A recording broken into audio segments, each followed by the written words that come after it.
Sudan में जुल्म करने वाला कोई यहूदी नहीं, कोई हिंदू नहीं, बल्कि मुसलमान है। सूडान में रहने वाले अरब मुसलमानों का मानना है कि अफ्रीकी मुसलमानों को वहां से चले जाना चाहिए क्योंकि वो मुसलमान ही नहीं। वैसे तो सूडान में 2023 से गृह युद्ध चल रहा है और ये जंग अरब के ही दो सुन्नी गुटों के बीच चल रही है जो पहले दोस्त थे। RSF और SF इन दोनों ने मिलकर ही 2019 में सूडान की तानाशाह सरकार उमर अल बशीर को हटा दिया था और सूडान के लोगों से वादा किया था कि वोटिंग से सरकार बनेगी, पर अपने किए वादे से पीछे हट गए और अब ये दोनों गुट देश की सत्ता हथियाने के लिए लड़ रहे हैं क्योंकि सूडान में गोल्ड यानी सोने की खदानें हैं। अल जजीरा की रिपोर्ट की माने तो ये जंग अब ताकत की नहीं बल्कि फिरकों की जंग बन गई है। अब रंग देखकर मुसलमानों को मारा जा रहा है और सबसे ज्यादा जुल्म कर रही है RSF, जिसको साथ मिल रहा है UAE का। UAE ही गोल्ड के बदले RSF को हथियार, ड्रोन और गोला बारूद दे रहा है ताकि RSF अफ्रीकी मुसलमानों पर जुल्म जारी रख पाए। RSF कहता है कि सूडान सिर्फ अरब के मुसलमानों का है,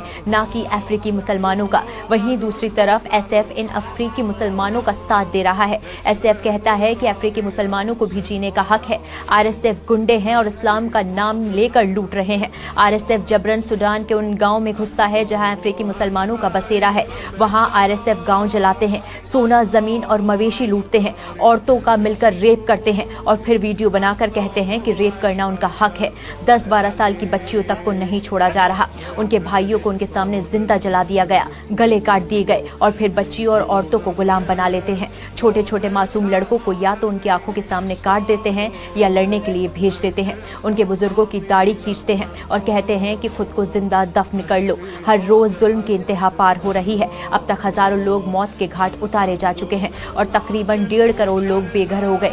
बच्चे भुखमरी से जूझ रहे हैं। एक अफ्रीकी बाप मरते मरते अपने बेटे को वीडियो कॉल करता है और उससे कहता है कोई हमें मुसलमान माने या नहीं माने, तुम कभी अल्लाह और उसके रसूल का साथ मत छोड़ना।